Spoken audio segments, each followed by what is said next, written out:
जन्म कुंडली में कारक ग्रह, अकारक ग्रह और मारक ग्रह, तटस्थ ग्रह ये बहुत आवश्यक होते हैं और इसकी जानकारी होना बहुत ही ज़्यादा आवश्यक है। अगर आपको कारक अकारक ग्रह नहीं पता होगा तो आप कुंडली कभी भी नहीं देख पाएंगे। तो सबसे ज़्यादा आवश्यक है जानना कि कुंडली में आपके कौन से ग्रह योग कारक हैं, कौन से अकारक हैं, कौन से तटस्थ हैं। अब योग कारक ग्रह का अर्थ क्या होता है, तो देखिए ये लैंग्वेज कुछ कठिन लैंग्वेज है, इसलिए हम आसान करके समझा रहे हैं आपको। बिल्कुल, योग कारक का अर्थ होता है ऐसा ग्रह जिसकी महादशा, अंतरदशा, प्राणदशा जब भी आएगी तो आपको बहुत सारा ये लाभ देके जाएगी, सुख देगी और सफलता देगी। वहीं जब अकारक ग्रह का टाइम आता है, अकारक या मारक ग्रह का, तो ये समय आपके लिए कष्टकारी हो सकता है।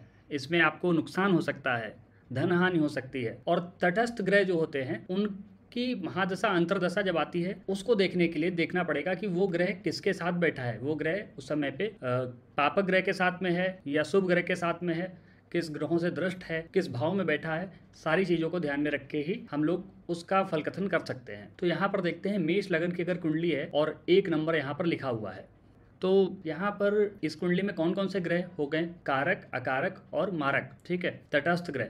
तो देखिए मेष लगन की कुंडली इसके बनते हैं स्वामी मंगल, और मंगल की एक राशि लगन में है, एक राशि अष्टम भाव में है। तो इस कारण से मंगल जो कि लग्न में होने के कारण, इनके प्रथम भाव में एक राशि होने के कारण मंगल यहाँ पर योग कारक ग्रहों में आ जाएंगे। भले ये 8वां घर मारक है लेकिन लग्न में भी इनकी राशि है और मंगल की मूल त्रिकोण राशि है मेष, तो मंगल यहाँ पर योग कारक हो गए। अच्छा, इसमें सबसे ज़्यादा योग कारक कौन होंगे? देखिए किसी भी व्यक्ति के लिए 2 चीज़ें सबसे ज़्यादा आवश्यक होती हैं, एक तो ज्ञान और दूसरा भाग्य। इसीलिए त्रिकोण का भाव जो है सबसे ज़्यादा आवश्यक होता है। देखिए दूसरा यहाँ पर सबसे ज़्यादा यहाँ पर जो योग कारक ग्रह है वो होगा गुरु, क्योंकि यहाँ पर इनको भाग्य भाव का स्वामी माना गया है। यहाँ पर ये भाग्य भाव के स्वामी बनते हैं और भाग्य की आवश्यकता सभी को पड़ती है अपने जीवन में आगे बढ़ने के लिए।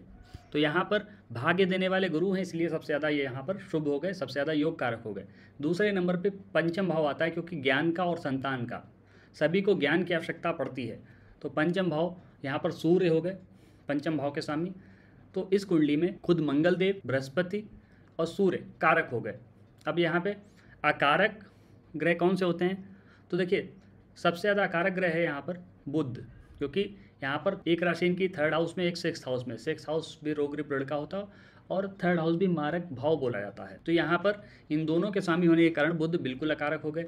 फिर आती है बात शुक्र की, तो शुक्र को एक 7th भाव मिला हुआ है और 2nd भाव, इस स्थिति के कारण शुक्र भी यहाँ पर अकारक या मारक हो गए। उसके बाद में आता है शनि, तो शनि देव यहाँ पर 10th भाव और एकादश भाव के स्वामी जरूर हैं। अब यहाँ पर देखें कि ये तो केंद्र के स्वामी हैं, फिर भी ये अकारक क्यों हो गए?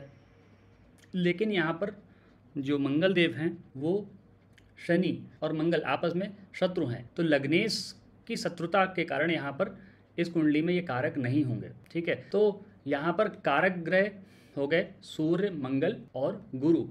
अब बात आती है चंद्रमा की। चंद्रमा चूंकि यहाँ पे 4th भाव के स्वामी है और ये केंद्र का भाव है, लेकिन यहाँ पर चंद्रमा की स्थिति देखनी पड़ेगी ऐसे कि चंद्रमा शुभ ग्रह हैं या पापक ग्रह हैं। इस स्थिति को जानना बहुत आवश्यक हो जाता है, क्योंकि शुक्ल पक्ष में चंद्रमा है या कृष्ण पक्ष में, ये भी देखना बहुत ज़्यादा आवश्यक है। चंद्रमा किससे दृष्ट हैं, चंद्रमा किसी पापक ग्रह के साथ तो नहीं बैठे हैं, क्योंकि चंद्रमा जिस ग्रह के साथ में बैठते हैं बहुत कुछ क्वालिटी उस ग्रह से चंद्रमा ग्रहण कर लेते हैं। तो यहाँ पर उम्मीद करते हैं आपको समझ में आ गया होगा कारक ग्रह कौन से हैं, अकारक ग्रह कौन से हैं और तटस्थ कौन से हैं। पूरा वीडियो देखने के लिए बहुत बहुत धन्यवाद। आपका समय शुभ हो।